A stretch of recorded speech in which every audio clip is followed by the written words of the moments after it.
30 years time, someone's going to be like, remember that Tobin Tonight podcast? It's like, can we bring that back? It's like, actually, Tobin doesn't do that anymore. And then they just bring me out in like a wheelchair, or like, I'll be old and gray. And I'll be like, I don't even know what we're doing anymore. They're like, this was the worst idea. We told you not to do it.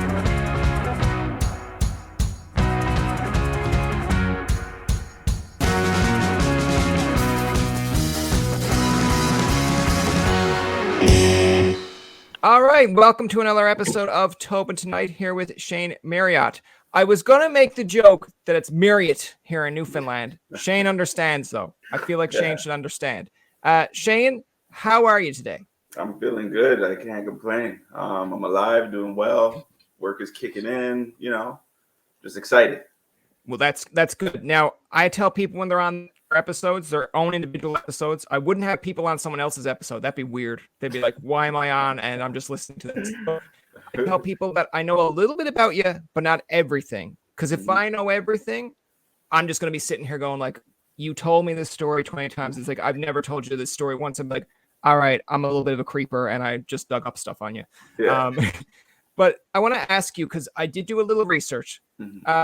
You used to watch TV shows and films and kind of reenact it. That's kind of how you kind of got your interest into acting. But like, what kind of TV shows and films were you watching?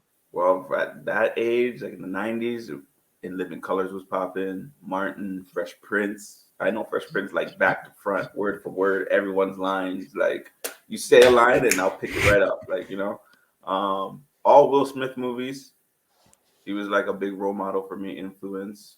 A couple Denzels, a couple of Sidney Poitiers, but mainly like those that came on TV. So Fresh Prince, Martin, In Living Color. That was my stuff.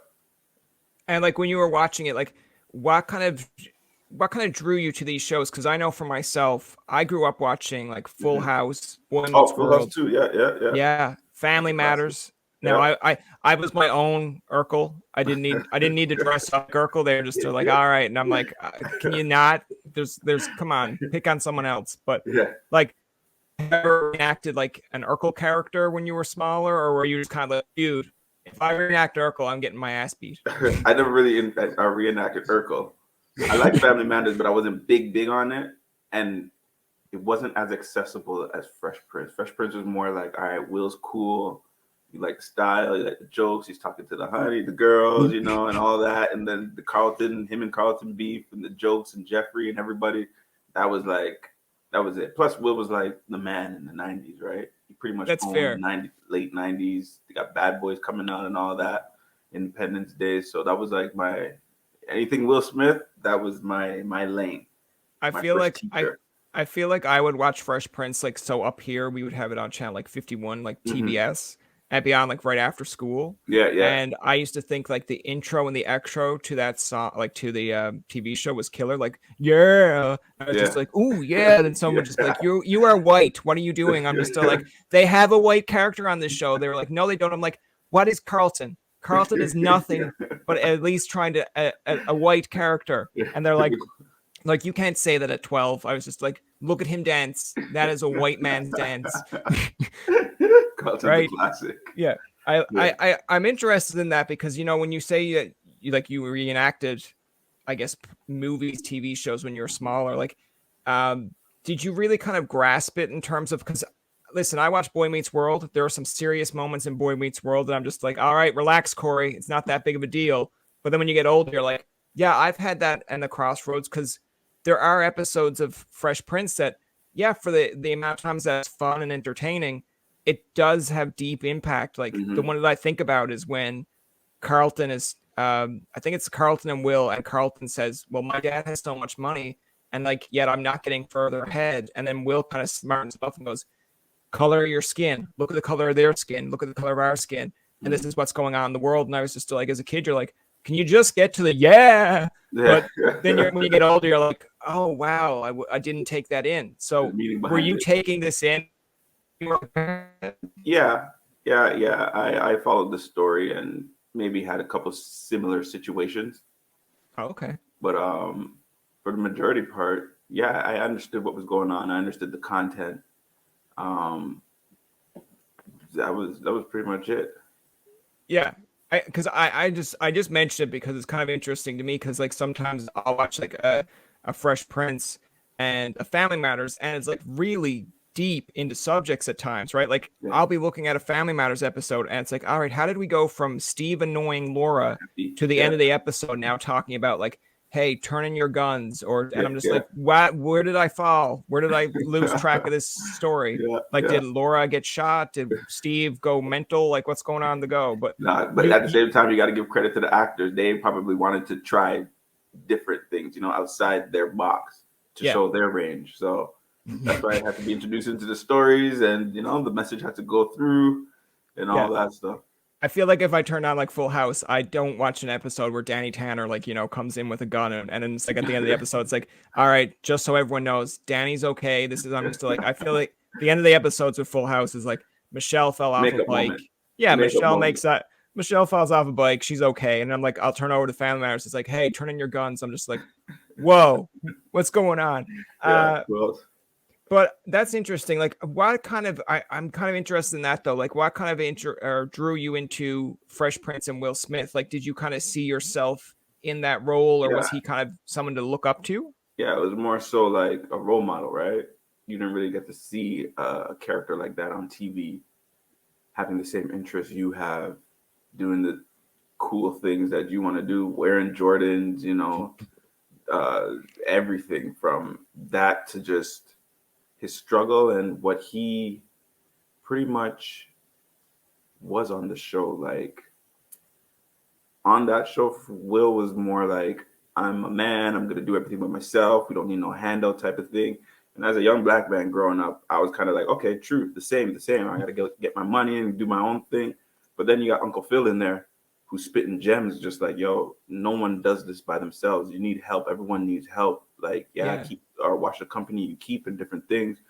So I was picking up like little key points from the show as well, and mold myself, make my own character and my beliefs and whatnot.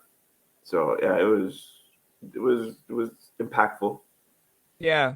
I think it's interesting because like I sometimes when you're watching these shows when you're younger, you don't realize like the character growth over time. Like Hmm. I think it's interesting because when I watched Fresh Prince at first, maybe the first season compared to their last, you do see Will kind of grow up and morph into a little bit more of a responsible person, Yeah, but still loyal to his friends. Like I don't know how many times I've seen, I can't remember his name now, but getting thrown out of a house. And I'm yeah, like, yeah. it would take like 3 times one of my friends getting thrown out of the house where I'm just like, dude, every time you Moment. get over, my dad throws you out. Like I gotta part ways with you.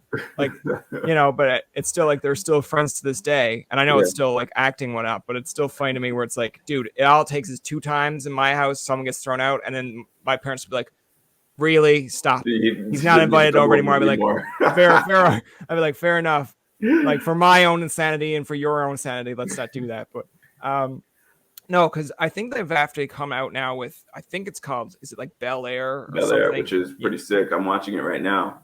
yeah, I've heard people say like that I like it. it's completely different than Hmm. obviously Fresh Prince, but like I've seen a couple promos. Now, I'm one of those people that I'm not really interested in like new TV shows. I will Hmm. watch Friends for like 50 times before I turn on a new episode. Yeah. But I was looking at it, I'm like, man, this makes this Fresh Prince kind of look like mobsters, where it's like, yeah, I'll talk to you later. And I'm just like, that is not Uncle Phil. No, Uncle no, no. Phil does not look like a hard ass. Yeah, yeah. You have to with that show. And what I realize is you got to take the shell of the show. So, boy from Philly gets in trouble, gets sent to LA, live with his rich his rich relatives. So Yeah. you have to take that shell and go with it, and let go of Will Smith and Alfonso Ribeiro as Carlton, Hillary, James Avery, R.I.P. Janet, Daphne, Yeah. Carrie. You got to let go of those cat guys. They did their part in the I'm not 90s. ready. I'm not ready Yeah, to. yeah. I mean, it's always on TV. You can just Yeah, flick it and yeah, watch it.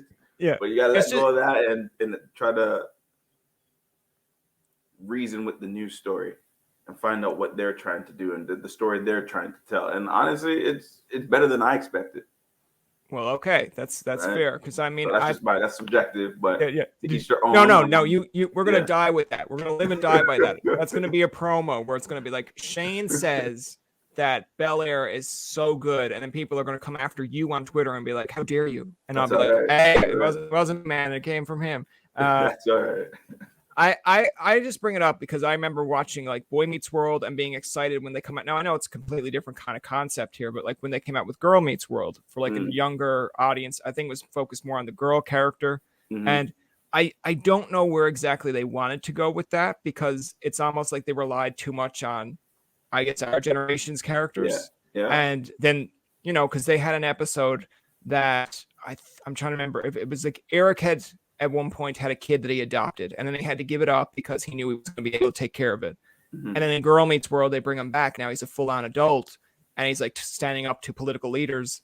And Eric comes over and goes, "I can't believe you've grown." But he knew that, like, obviously for me watching it, I was like, oh man, like he knew when he gave him up that this was going to be a better life for him. But there's a younger audience going like, I don't even know what the fuck this guy is. Why is the crowd all applauding? Like, and I'm just like, here's the backstory. And they're like, I don't have time, Grandpa, for you to tell me the backstory. I'm like, hold on, I'm 30. I'm not a grandpa.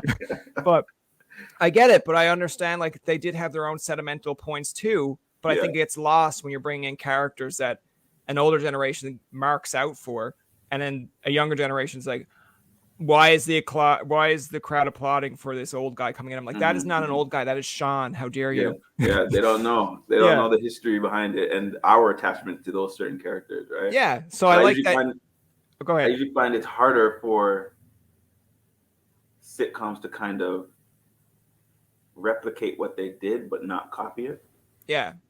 So it doesn't seem authentic. So like Boy Meets World and Girl Meets World. So our generation's like, you know, is that really a show I want to watch? But we still hold on to Panga and Corey and Sean and Eric, you know, and all those guys, and Mr. Feeney. Yeah. And then after, the same with Full House and Fuller House, right? Yeah. I held on to DJ, Stephanie, and but there was no Michelle. But then there's Uncle Jesse, there's Joey, there's Danny, you know, and then it's just like, oh, okay, cool. Like, how far can we go with this kind of thing? But it's kind of trying to expand it to another generation, but it's like sometimes things are a product. I know that sometimes when you watch TV shows and they're from like the 70s and 80s, they start off with the announcement of this is a product of its time because there's things that's mentioned in it and the world has changed. But I'm like, I like that in contrast with Fresh Prince of Bel-Air towards Bel-Air. Yeah, they're going in a whole different route. Now you can jump on board or you can say, I'm not watching it. It's totally your choice. Yeah. Right. But I do like that, like you said, there is an audience out here who says, I wasn't expecting it, but I enjoy it. And that's kind of what you want. Because I feel like there are definitely TV shows. I'm sure how many times I'm wondering if Lisa Kudrow and Matt LeBlanc have been told, we're going to do a Friends, but this time it's going to be your kids. Or like, you know, we're going to do Friends. And it's like, no, you can't. Because we grew up with them. Like I'm younger, but we grew up with them seeing what they did in their 20s to 30s. And you can't do that now where it's like, yeah, now they're all like, say 50 odd and they all still hang out. I'm like that. No, I accepted it at 20 because I understood that, yeah, it's kind of fake. But at 50, you're not hanging out with your 5 people from your 20s every day. No, you got stuff to do. Yeah, you're not hanging out with your brother and your husband and blah, blah, blah. It's just not. You accepted it when it was younger because you're like, yeah, they all live close by. That makes sense.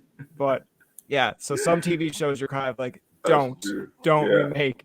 I mean, as much as we want to. I mean, they have come out with like Saved by the Bell with a remake of that, and to me, I'm kind of like, cool, but you're still trying to bring in an old audience where it's like, hey, Zach is still here. I'm like, just let them live and die with the new cast. Yeah. That's that nostalgia you want to hold on to, you know? Yeah. I feel like there's going to be like, 30 years time, someone's going to be like, remember that Tobin Tonight podcast? It's like, can we bring that back? It's like, actually, Tobin doesn't do that anymore. And then they just bring me out in like a wheelchair or like, I'll be old and gray. And I'll be like, I don't even know what we're doing anymore. They're like, this was the worst idea. We told you not to do it. But anyway, to get off that topic, I want to ask you, of course, because we did mention how you were getting in this kind of all star with the TV and film side. But like, you were 12 and you wanted to get into acting. Now, I'm going to give you a little bit of I guess poking the bear here, but like, at 12, I wanted to be a wrestler.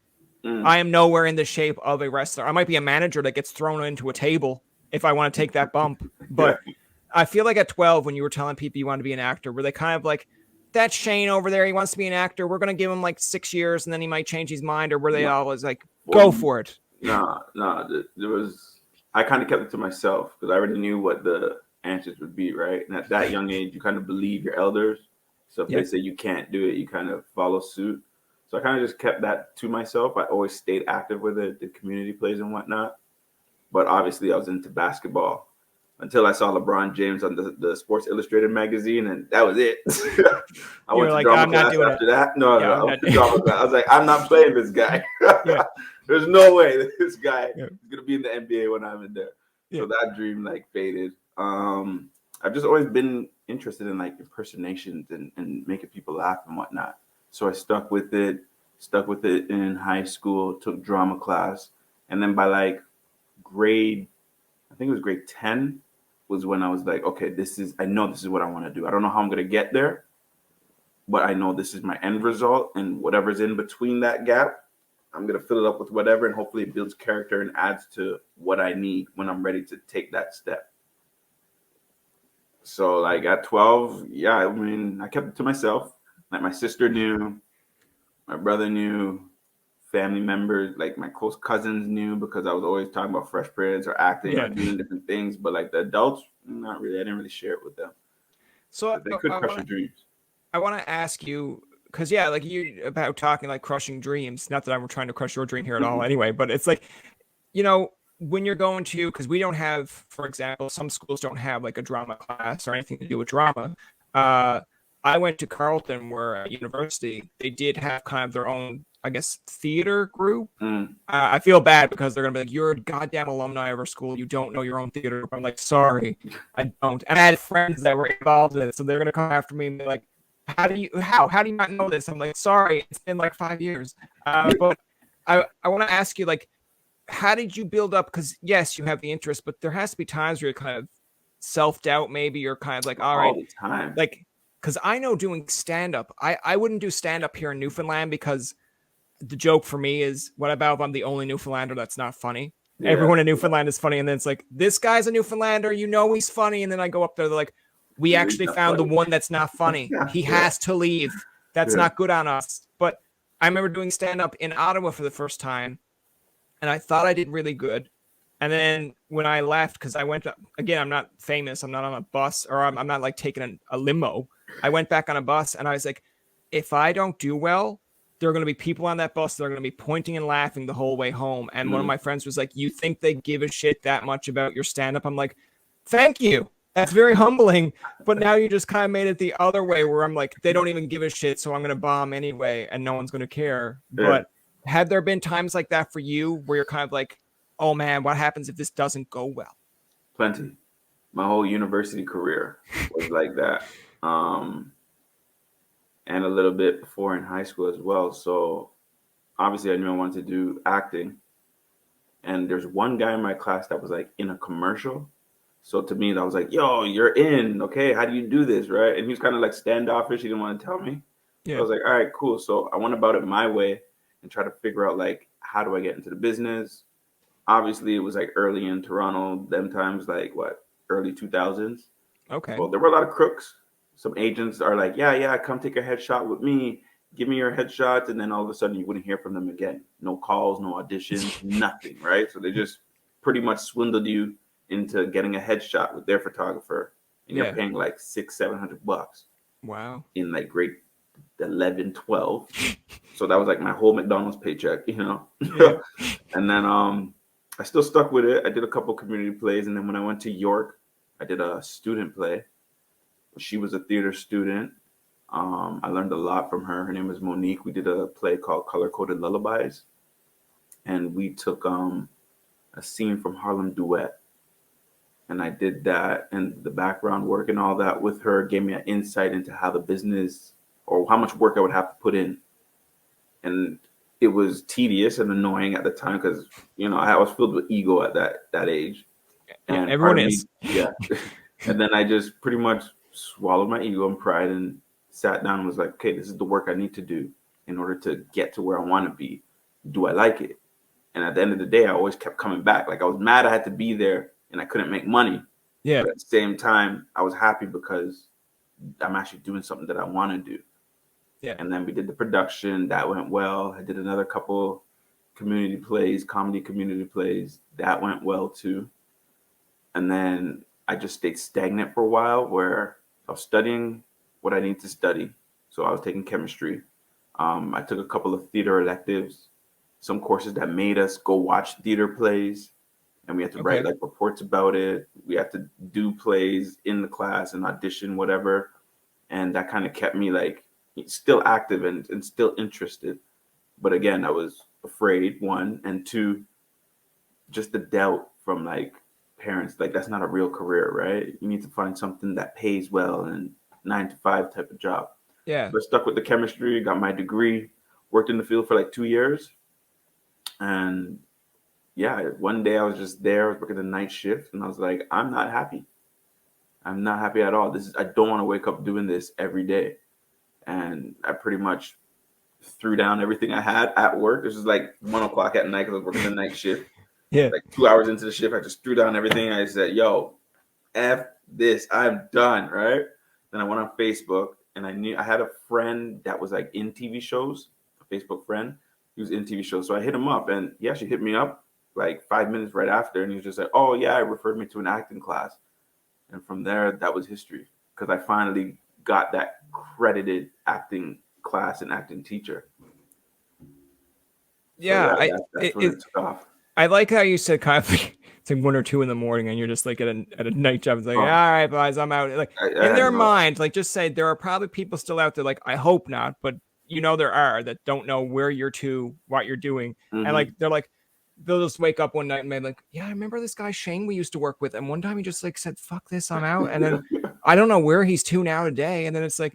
I have that with sometimes I'll look at students that literally like walked out of an exam and I at like university, I'm like, I wonder where they're to today. And there's a part of me that really hopes they're doing okay and well. Because I would not want to read up like, oh, this person quit Carleton, did nothing. And I'm just like, all right, that's horrible. Because I mean, there are stories that I look at for Carleton's point of view anyway, where I'll look and be like, oh, like who are some of our famous alumni? Because obviously every school has like either a wall or banners. And I'm like, I think it's I'm probably gonna mispronounce his name, but it's like Cannon or whatever. Like the guy, like I think it's Waving Flags is his song. I believe now I could be wrong, could be another artist altogether, it could be Chaos. It was either one of those that went to Carleton and dropped out.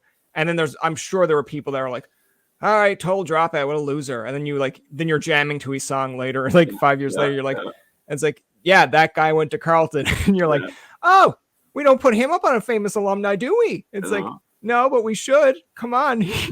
I think that's kind of interesting because it's like, just saying, all right, I'm done. It's over. But for you then to have that mindset where you're not sitting around for like 3 or 4 days and saying, all right, what's next? You knew what was next. You found a way to get in. But I guess my whole kind of issue or kind of funny story with that, because there are people in the industry that are like this, but like you go to a guy that's in your class and you go like, hey, you're in a commercial.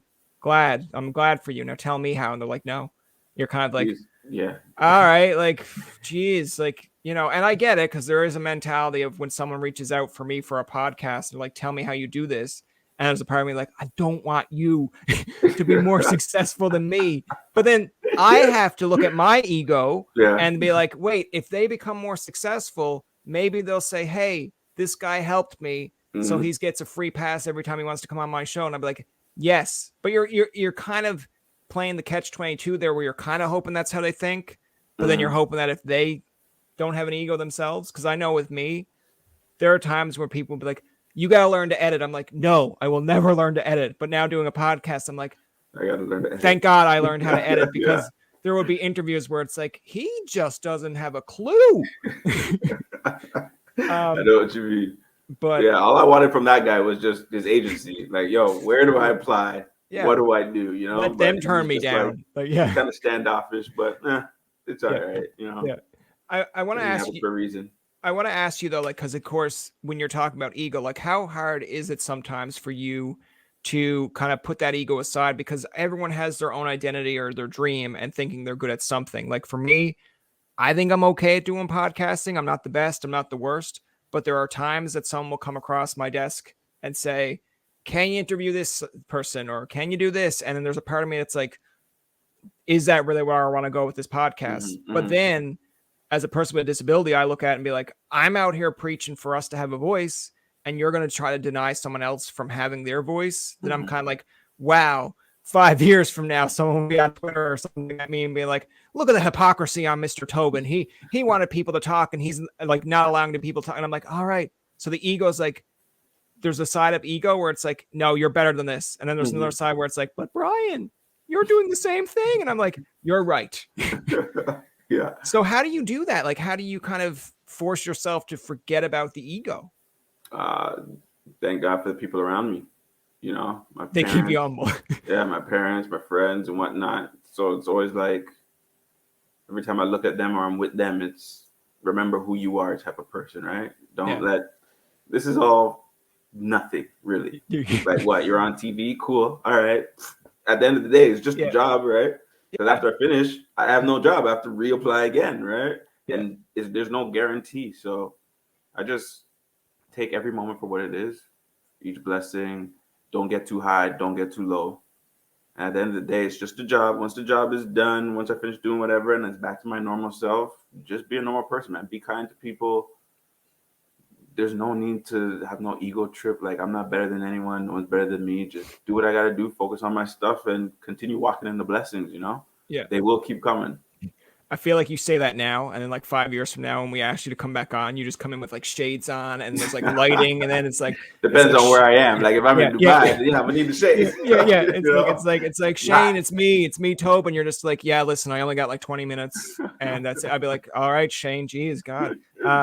No, it's interesting you said that, because I even think when you sometimes read the most famous of people's stories, and then realizing like you look at like a Ryan Reynolds, a Jim Carrey, and you're kind of like, man, like they're just so genuinely nice people. But then you realize their story where they had siblings or they had a family that's like, hey, even though you're good at this, we just want to keep you level headed. Because my favorite person, and probably the one that I look up to in terms of like talk shows, is Conan.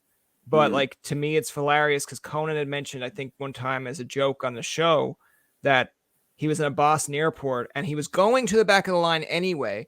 But then people from Boston were like, hey, you get to the back of the line, you think you're better than us? And he's like, no, I'm literally going. And they wouldn't let him finish. They were already cutting him off because they wanted him to be like, hey, we know who you are, and this is our time to like cut you down a little bit. And he was like, all right, go for it. But I'm going to the back of the line anyway. I'm not going to skip any of you. But like as he's walking towards the back of the line, people are already chirping him. And he's like, welcome home.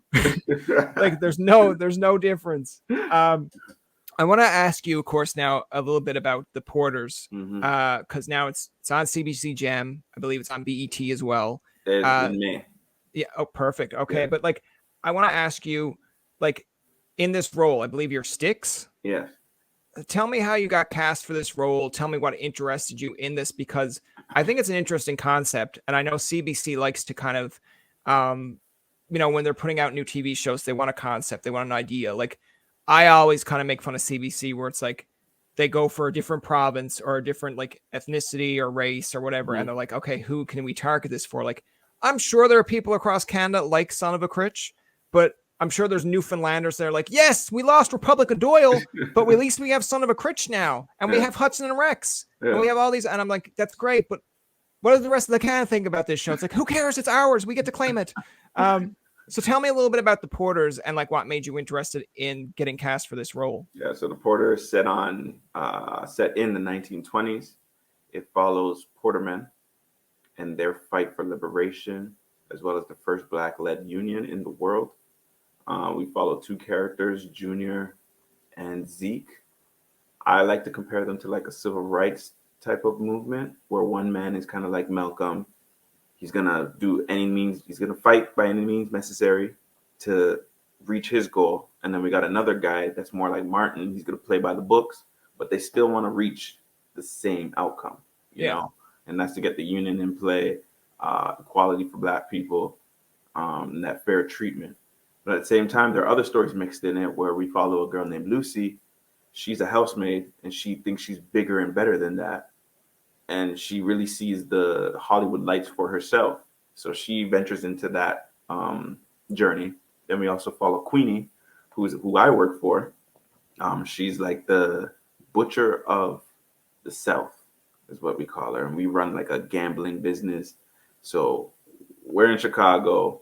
One of the porters comes to deal with us after he comes to some realization, and it may get sticky or it may not get sticky, but that's where our story goes with that. But at the same time, the whole story is that fight for liberation and to get the union in play, because some stuff happens in episode 1 which sets off this whole movement. And the thing about it is, not a lot of Canadians knew about this story or know about this story. And like, this is pretty much the truth as to how immigration opened up in Canada, right? How they fought for just workplace equality. So we're not only subjected or put into one position, which is porterman. Like back then, you could be a mechanic, but it doesn't matter. The only job you could do was to be a porter, and you get horrible hours. You probably have to take a train from here, Toronto, all the way to British Columbia, no sleep. If anybody complains on you, you could get fired en route. You get no sleep on the ride back home to your port. You may get like 3 hours, 4 hours to rest. And then once you get home, you have another shift in like a couple hours, and you have to be alert, wide awake, ready, happy, to deal with customers or whatnot. Because if they tell on you, you lose your job, right? So yeah, it's just a bunch of reading and hearing about those stories, and then reading it in the script was great. I love period pieces. So once I saw the script, understood what it was about, I knew I wanted to be a part of it. I didn't know what character. I didn't care which character. Just put me in it. Put me in the clothes. Let me talk the language. Let me study it. Let me research it. And lucky for me, it happened. Everything happens for a reason. I auditioned for it when July 2020. Oh wow! While I was Okay. filming "Marry Me This Christmas," and I didn't get the call to my birthday, May 2021. Oh wow! Okay. That you booked sticks for my agent, right? Oh, you booked the porter. I was like, what do you mean? Like, you just threw it on me, and I was like, what? And he's like, oh You yeah, I you forgot to tell you you, you you booked the probably porter. thought where it's like I'm going somewhere on a porter flight, and it's like I was confused for a second, because I was like, that was like years ago, one, and two, how come you didn't tell me anything? And then he was just like, I didn't want to tell you because I didn't want to get the hopes up, just I was like, all right, cool, I agree. And then three, on top of that, they were casting certain people throughout the year. So like around December, they started naming leads.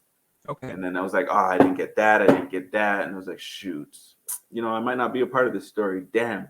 I'm still going to watch it, but Yeah. I really wish I had the opportunity to be a part of it. And then May comes, and then I hear I got my reoccurring on it. So I was ecstatic. That was the best birthday gift ever. Yeah. But I want to ask you, because dealing with the porters, that you mentioned about how you got casted, but like, what certain things were you like? Did you learn through the show? Because I know when you Mm-hmm. find a part, you do your own kind of history. Was there something that really kind of stood out to you that you didn't know, that you're kind of like, wow, like this should be brought up more. We should talk about this more. That whole thing, really.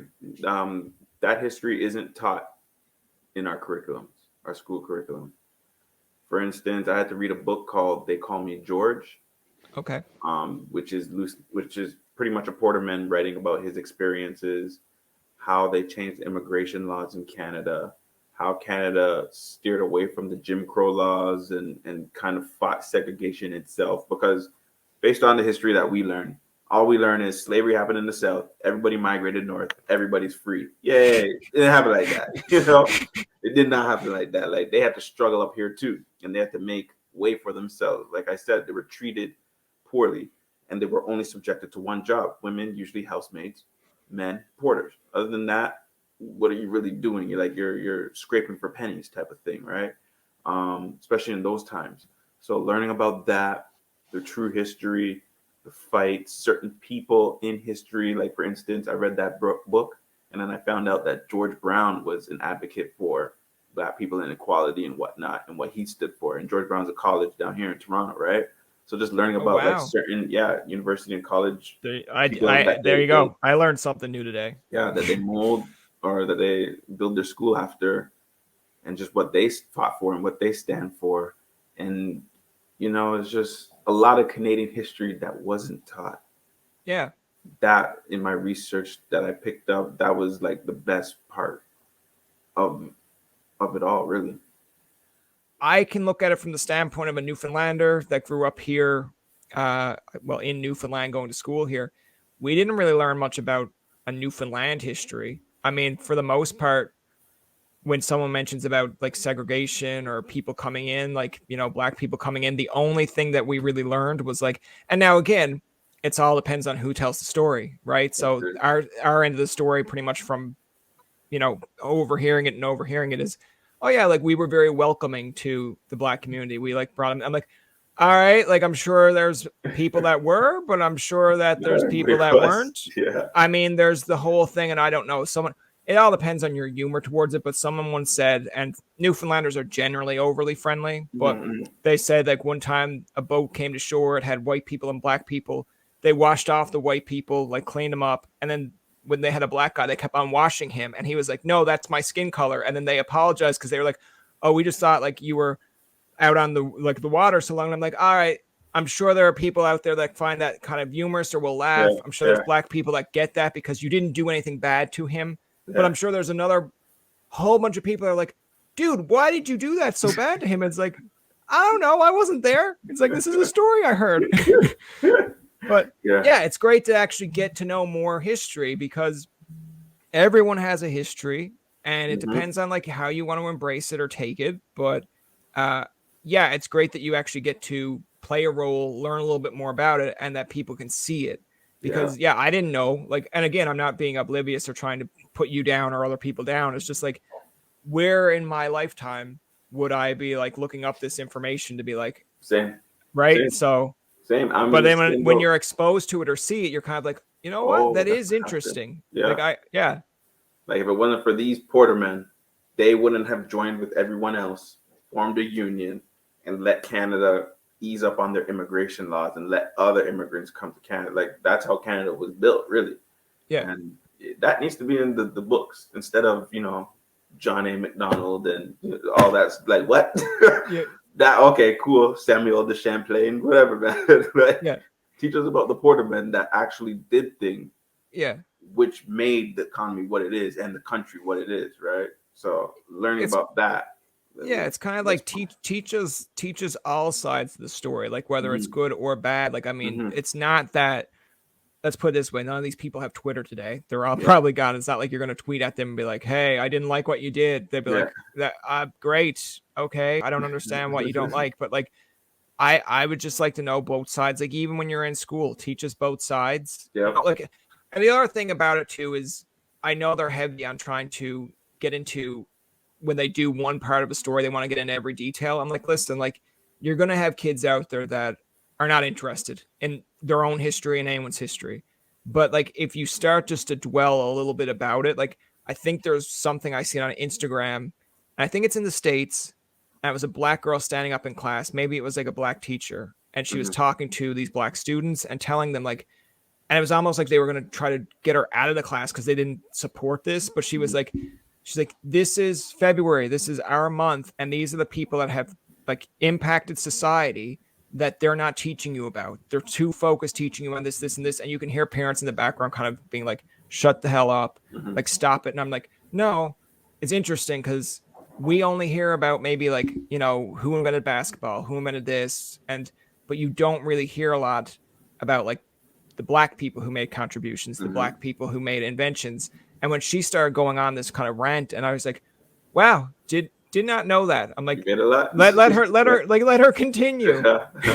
So like not it is, like, you need to be exposed to it. You do.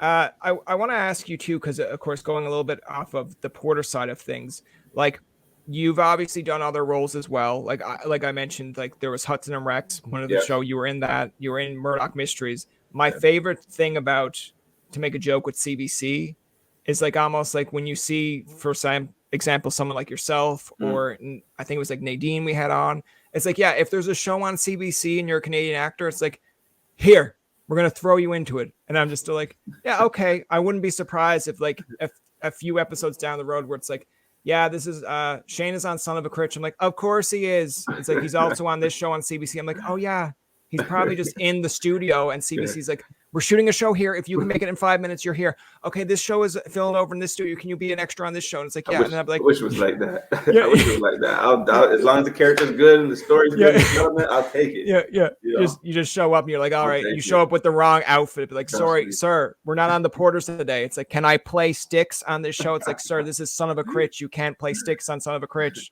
It follows Mark Critch's story. But like, all right, can he have a friend named Sticks? No, that's not right in this kind of an aspect. I want to ask you, because you've done other things as well. Like, I'm just looking at my notes here, but there's Firestarter. I think that's with Zac Efron. Like, Yes. I want to ask you, did you get to meet Zac Efron? I didn't. Zach. I know I was crushed too because I'm a Zac Efron fan, right? So Zach finished all his shoots by the time I came. Like he left like a day before I got there. Okay. So that's when it was like, I miss Zach, but whatever. That's when your ego comes up and be like, excuse me, I wanted to work with Zac Efron and I don't get to. I'm out. They'll be like, all right, just cast another guy, and you'll be like, wait, you don't want me? It's like, no. I was a part of the project already, so I was like, all right, cool. As long as they see me and Zach's gonna see me, it's cool, you know. Yeah. Hopefully one day when I'm out in LA, they'd be like, hey, aren't you? Yeah. You know. Yeah, I was in the movie when you left. Yeah. But I want to ask. I want to ask you a little bit about that. Like, tell me a little bit more about that project. And I think the other one was Reacher, because they're like two movies. But I mean, do you find that? Because I don't know, obviously, what producers and agents look into, but do you find now when you're getting these roles and you see a name like Zac Efron on the key as well, that people will, like, when it has to do something for your resume to be like, oh yeah, I was in a movie with Zac Efron. Now, whether you're on the same screen, but you're still there, do you find like when you get cast for these roles, it kind of elevates your career a bit, or is it just another role? I'm in the middle of that right now. I'm trying to figure it out myself. Part of me just thinks it's a role. Yeah. Like, it's on your resume, it adds to it. But at the end of the day, I mean, to me, I'm grateful for everything. Yeah. Don't get me wrong, but to me, it's just like, all right, cool, that's one job. And I don't like to do it like what's next. But then after that, it's like, all right, well, now this is done. What's next? Is it going to lead to other opportunities? I hope it does. I know, like, as you build your resume, yes, it looks like you're more of like a working actor and whatnot. Yeah. But I take what comes with it. Like, if more comes from it immediately, cool, I'll take it. If it comes later, cool, I'll still work hard until that time comes. Like, I don't know when it will happen, but I know it will happen due to my work ethic type of thing, right? So that's all I can control is my work ethic, how much work I put in, and then I'll let the rest speak for itself. It's cool when you're with your friends and you're like, oh, you did a movie with Zac Efron. Yeah, I didn't meet him. Yeah. But at the same time, it's just like, yeah, I know it looks good. It looks cool to the outside. On the inside, you're like, ooh, I wish, more lines or more scenes with him, or, I got to pick his brain and find out his acting abilities and what he's capable of and how he thinks in different things, how he approaches different things. But I just take the blessing for what it is. I got the opportunity to be in a Stephen King movie. Yeah, there you go. I used to walk by his books in the grocery store and in Shoppers, those scary covers. They're like, Stephen King, oh man, that guy's dark. And now here I am in a movie of a book he wrote, and a remake of a movie. So it's you just count your little blessings, Yeah, it's like it's taking almost like, okay, here's something that we didn't get to do, but you're trying to find the silver lining, I guess. I wish I had my brain mastered to find silver linings into that, because I mean, I'm sure there are plenty of times where I've sent out emails or like, because everything's so fast nowadays, where it used to be like, if you didn't get an act on your show or if something didn't go your way, you'd actually have to physically be like, all right, point to pen, write a letter. And then by the time you get the letter done, it's almost like, I'm done. Like, my aggression is gone and whatever. But with like Twitter and stuff today, it's literally like, ugh. And then you go and the next minute you're like, all right, that tweet sent out. And then like 3 hours later, there's like a bunch of tweets at you saying something. You're like, I was mad for like 3 seconds. Why? What happened? You got to be careful. But I think it's interesting because, like, again, when someone says, oh, well, you're in a movie with Zac Efron, or like trying to keep yourself a little bit humble to that point. But like, I guess you're saying you're trying to find, okay, where's that middle ground? Or you're trying to look at it and say, okay, like, yeah, it's good for my career. But yes, work ethic is key, obviously, because you want to get more roles. But are there parts sometimes where, like, I know you said you'd like to meet Zac Efron if you're on set, but like, are there points and times where you're kind of like, you know what? I'm kind of glad I didn't, because like maybe it would throw me off my game, or maybe I'd be like a little bit under pressure to do something, like just be like, oh no.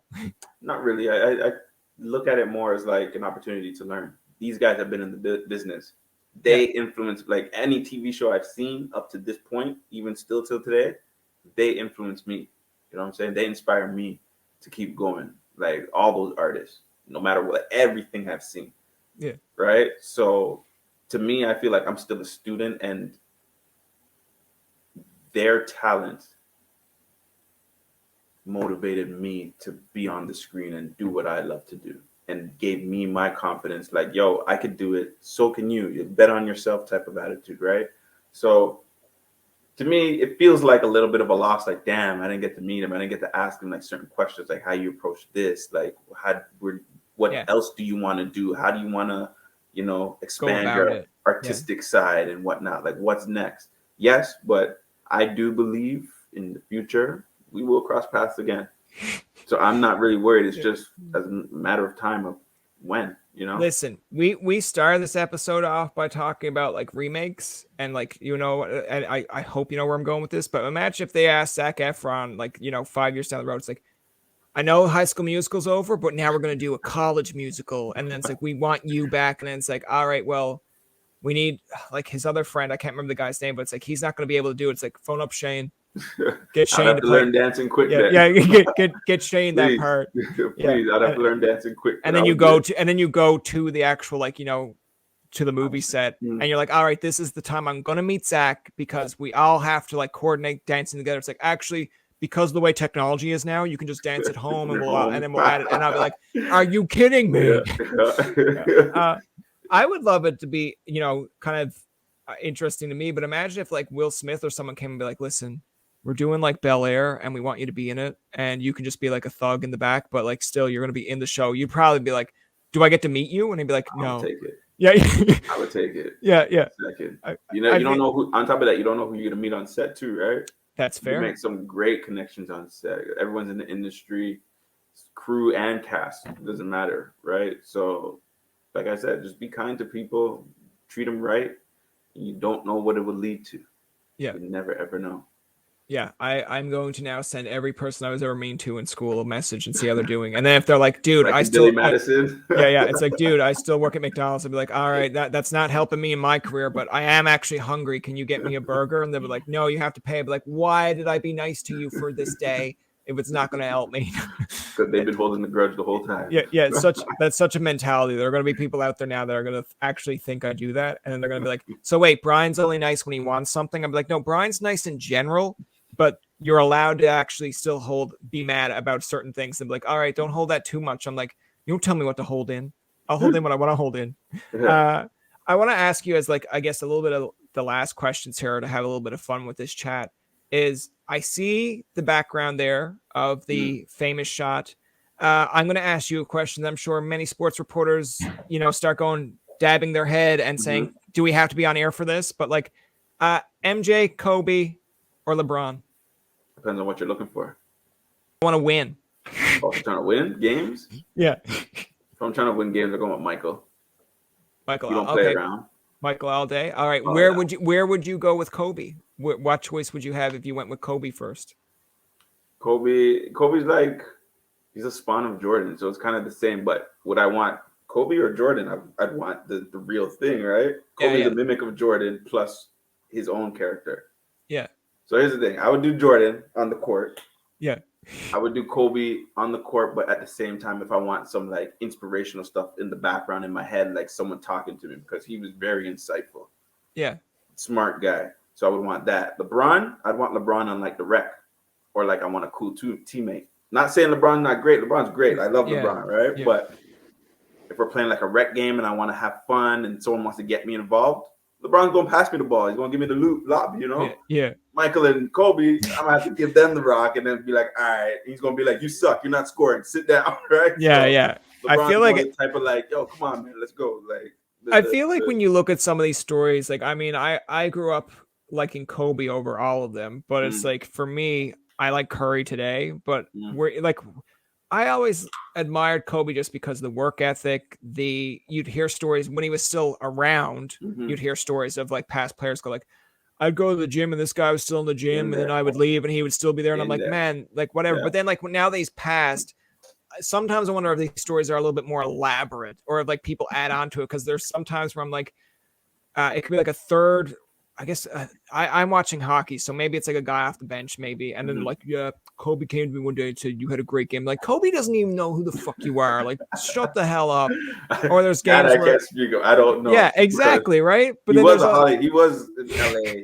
He was an LA mogul, right? Yeah, everyone knew him in LA. He pretty much grew up. LA grew him, and he grew up in LA, kind of thing. Yeah, but there are sometimes you're just there, like you listen to some like, you know, ex-basketball player who you know was not on the floor with Kobe all the time. They'll be like, Kobe whispered in my ear one game, it's like, good shot. I'm like, no, he didn't. He probably whispered in your ear that was shit, and you don't want to. Or there are athletes out there who you'll read the story on Kobe, and then there's a part of me that's like, all right, there's athletes like, oh man, he plays the mental mind game so well. And then there's a part of me that's like, no, he sounds like he was an ass, because there was times where it's like, I can't remember who the athlete is. I'm sure you'll see it on Instagram now because that's how algorithms work. Yeah, but it's like he's doing an interview and he's like, yeah, it's like we had just finished a championship game or whatever. And then we were in the off season and we're both getting ready to go to the gym. And Kobe's like, why are you going to the gym for? We don't need to go to the gym. It's the off season. And he's like, I go to the gym after. Who's in there?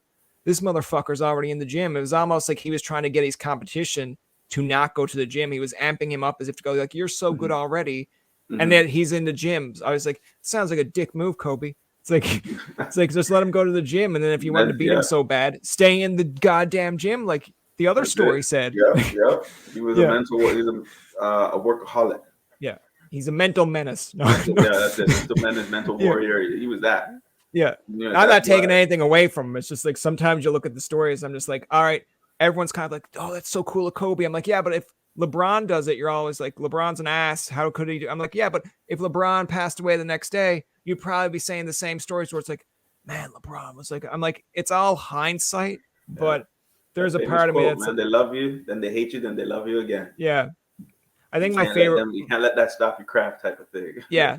I will give Kobe credit in the terms of like some of the interviews that he's done give you great sound bites. Like where it's like they're up in a series and the guy's like, you're up 2-0 in a series. Are you happy? And he's like, not finished. There's a part of me that's like, you're up 2-0. You're Kobe Bryant.